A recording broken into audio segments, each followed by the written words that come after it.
Alright, this is what we got going on today. We got this snowblower here.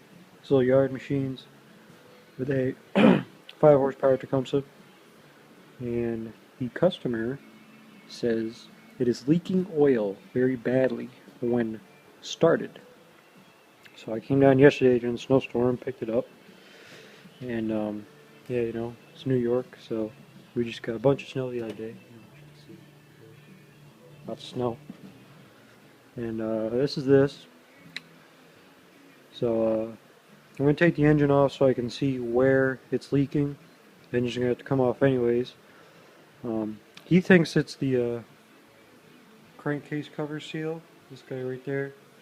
Um, and so I'm going to replace that, the two seals there, and the valve breather, because those are known for squirting oil when they go bad. And this little dipstick looks like it might be loose. Not the dipstick, the drain tube looks like it might be loose. And I'm going to check the seal behind the flywheel.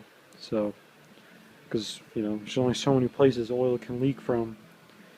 And at first I was confused as to where the oil was coming from because I saw a chute here. And it's covered in oil. I'm like, how did the oil get all over this? So I called the guy to ask him just exactly what he saw. And he said all the oil from here, he sprayed cooking oil on there to keep the snow from sticking.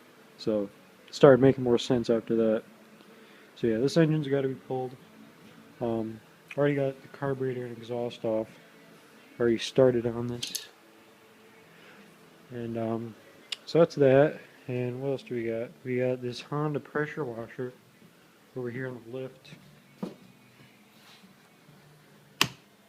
Troy boat's sitting there. She was pushing some snow the other day. And so this is a Honda, 11 horsepower Honda GX340. And it came in no start.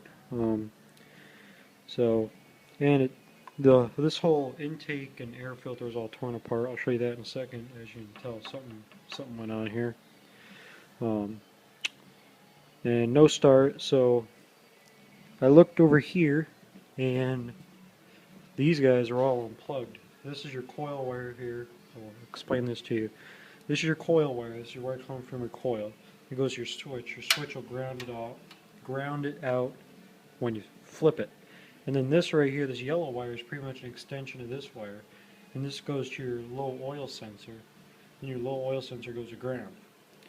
And what I think happened was he unplugged his coil, to try to get it to run, because when I plugged in the coil, I got no spark. That was the first thing I did, was a spark test. And I checked his oil was low. So I changed the oil, because he wanted it serviced too.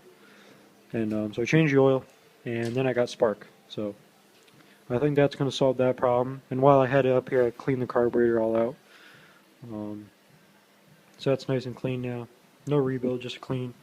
And he's got, it's a commercial pressure washer. You can tell just by, the engine and the pump combo. It's an old one, Definitely not something that would be used today on a job site. It's, a surplus that the homeowner would buy. That or for a small business.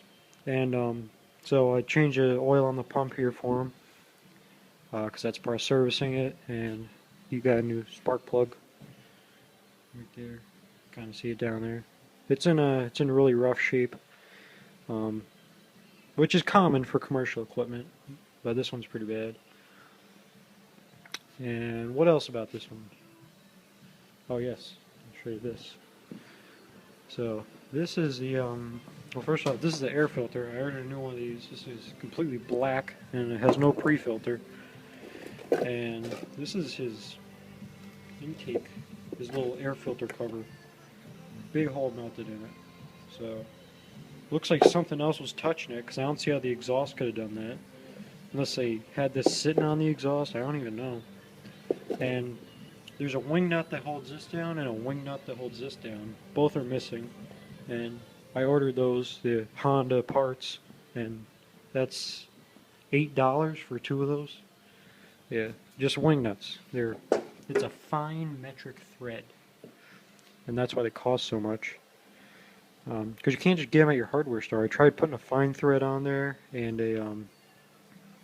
I tried putting a 1/4 inch fine thread on there, and it did not want to go. So now the pain with doing pressure washers in the winter is my hose is frozen. So I got to bring my hose in here and unfreeze it so I can run it. So that's a pain. That's pretty much all I'm working on as of now. Not much more to say about this. This guy over here, I did a lot of work to this before it came in, pre-season. He got new belts, a new friction disc. He got it serviced, new spark plug, new head gasket. We had to helicoil the head because he had a broken head bolt and we could not save the threads.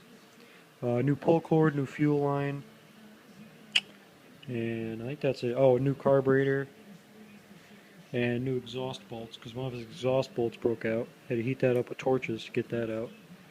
And yeah, so this has a lot of new parts. It's got a lot of life left in it. Just got to quit leaking oil. So that's pretty much it. It's everything that I'm working on as of now. So I'm sure I'll make another video soon because I'll be getting more tools for Christmas. That's always exciting. And you guys will get to see all of that. But that's all for now. So enjoy and happy snowblower season.